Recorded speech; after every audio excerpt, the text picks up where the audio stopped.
Hello there, crap to cream, up in the assembly shed. Let's go with that one today. So what I'm going to do as for the first part of this video is just show you my starting point before I put the cross member back in place, just so that you know how or where I start from in regard to this little lot. So behind me to my right you will see the assembled cross member. So this is where I start. So I have the shock absorber on, bump stops and the bottom fulcrum, and the same obviously on the other side. Shock absorber, bump stop, fulcrum. So, and I think you can tell what colour paint was on special at the local auto shop. So we'll see what that looks like. If it looks crap when I've get it in position, I will then repaint it black. But we'll see, it might just get lost in all the oil underneath the car after the oil hose burst, which was a few videos ago now. But anyway, there you go. So I put this one in place and it's got the dowel in there. So what I do is with the dowel is I put a cable tie on either end of the dowel so that while you're jiggling around underneath the car it doesn't fall out and then fall out, and then you've got to put it back in again. So, and this hole is an odd size, so I just drilled it the next size up to suit a dowel I found, which was like a 15th bigger than the original size. So that's the one I use, and then you see the cable tie, and then anyway, so there you go. So that's, I'll put this one in and we'll go from there. I'm not going to put the cross member in today because it's a bit late in the day, but I've done all the cleaning up. Well, I've cleaned the chassis rails on where the actual cross member mounts. I'm not going to paint the whole chassis rail. I'm not going to clean the whole chassis rail anyway. After that, you might be able to still see some residual oil on some of the bits there from when it burst the oil line. You can watch that other video if you want. It's a couple of videos back, and yeah. All right, so I may be a little bit over here, but I have everything all assembled in place, so I know where everything is. So all the new bolts are here for the shock absorbers. I've got new bolts for the spring pans, and I'll go through the assembly of this, and I keep everything on the right and the other ones are over there on the left.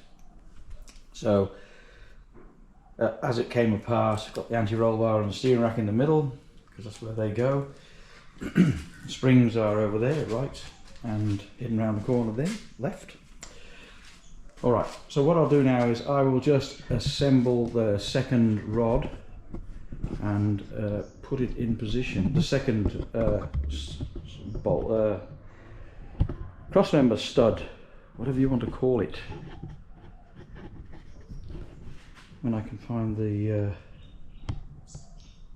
other foot. Right. So if I bring that round here, then you can see what I'm doing. Right. So as you might see, there's a long one which goes in the front, and then there's a short one that goes in the back. So the long one that goes in the front, so the spigot faces up, so this spigot here, that faces up, feed it in through here, and you go up into that, go into it like that.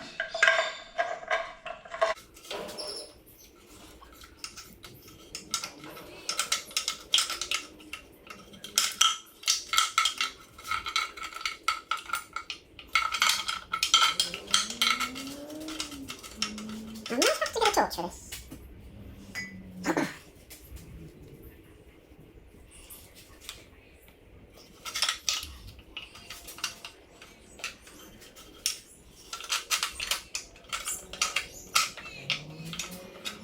Alright, so that goes into there like that.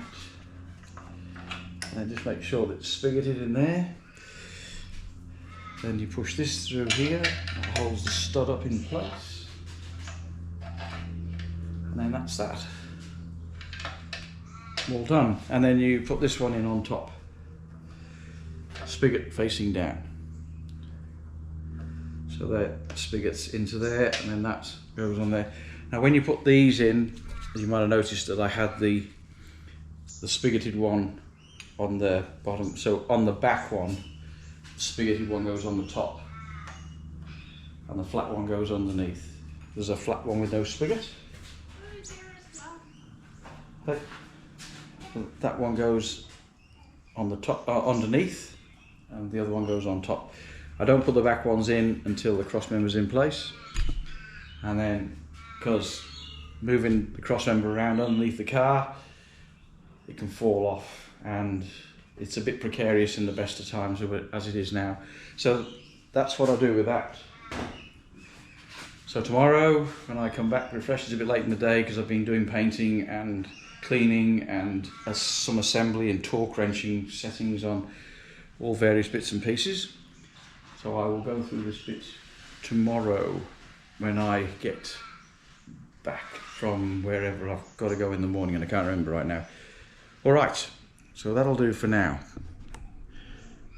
Good afternoon. In the assembly shed, about to put the cross member back into position on the MG. So you'll see that I've jacked it into position, but I haven't actually put the studs through the chassis rails yet. I thought I would actually film that while I do that, so that you can see how it all goes together. When I get the studs into the chassis rails on top, I'm going to be putting some nuts, obviously. So I prefer the nylock nuts, and I've got some new washers. So these are supplied with the kit, and personally I don't really like using these because they tend to damage the thread. So I will see if I've got enough thread on the bottom. At the back I have, I know, but at the front I might not have enough with these wedges going in for the castor correction. And on this, the castor correction wedges, so I have now spray painted these on the top. So they say put silicone on there to prevent a reaction between the steel and the aluminium. So I've painted them as well for an additional protection. See how we go with that. It'll yeah, you can't do anything about that. It's not about water or anything else, it's just a chemical reaction that happens. So I will now put you on the stand, and then we'll go into time-lapse mode while I jack the cross member into position.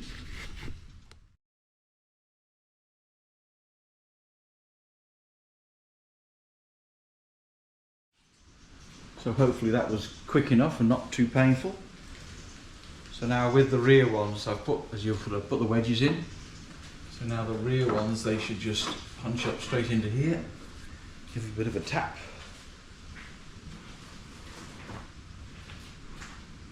Give it a bit of a tap.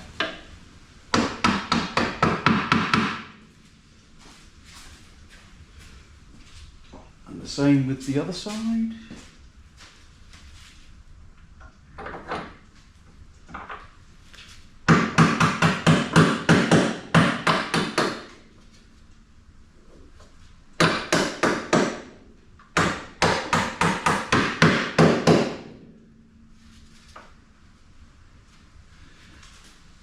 That's it.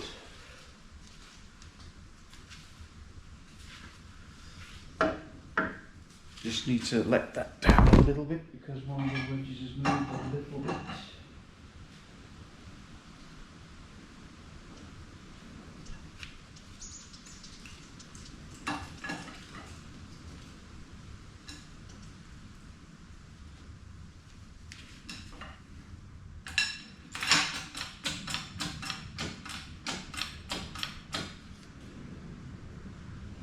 Alright, so that's it, both wedges are in, located on both studs. So now I'll just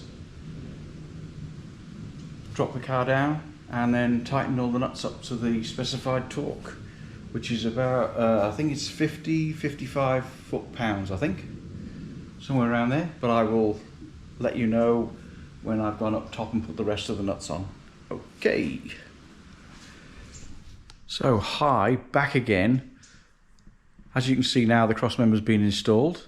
Now that didn't come without its challenges, and I would question the torque on the Polybush crossmember studs. So I've checked everywhere where I can. I've done some forum checks, etc., and they're saying like 55 foot-pounds.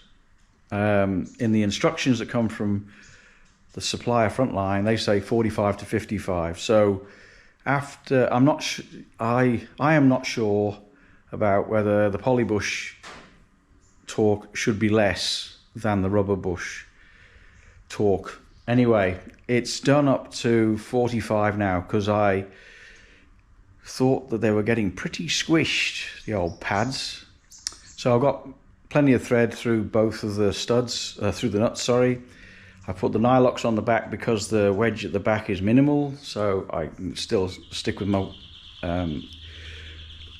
still stick with the nylocks. The front ones have got the special nuts that have been supplied by Frontline. They're on there now, so I'll just show you what it looks like. So you can see here, well, hopefully you can see that one doesn't look too bad. This one looks a bit more munted than the other one,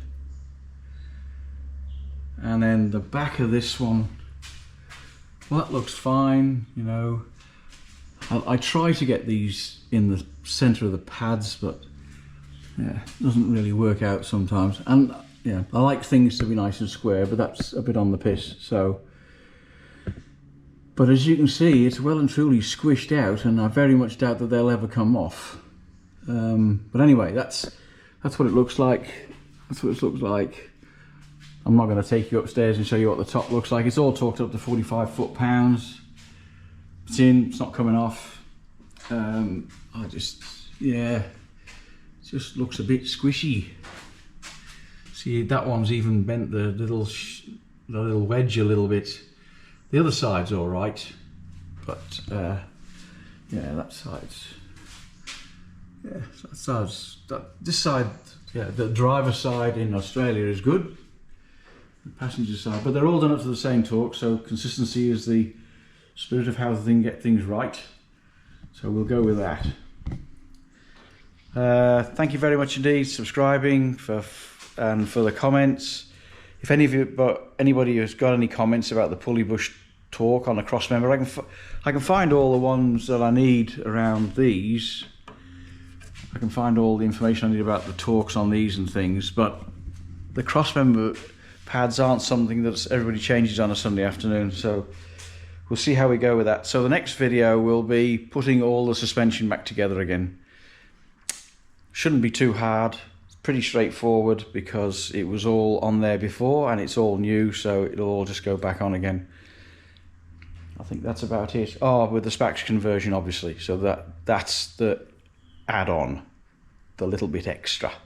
And I'll take you down to the other shed now and show you the next project that is in the wings. Ooh, look very grey in the old bright lights. Anyway, down in the other shed now, the disassembly shed, or the project shed where projects are born. Anyway, then this is a sort of a bit of a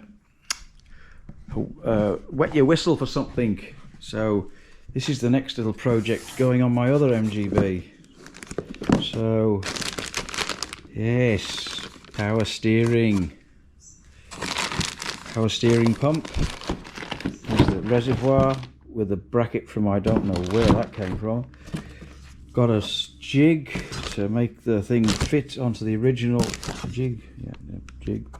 Fit onto the original steering mounts, and then I've got some of my favourite stuff to do, a bit of welding. Got to weld these onto this, and then I got a couple of new pulleys, one for the alternator and one for the pump.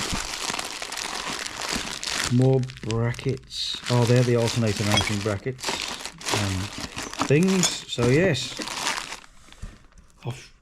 so I'll finish the other one first obviously, and then yeah, I'm gonna take this one put this on my other MG and sap even more power out of the underpowered engine as it is. Might have to put a supercharger on that one as well. You never know. But anyway, there you go. So, yep, thank you very much indeed again for subscribing and for the comments that I get. I really much appreciate it. And I'll be in touch in the next couple of days for the other part of putting the suspension back together on Rose. Hate it, but saying it, but it should be relatively straightforward. But we'll see how we go with that. All right then. Bye for now.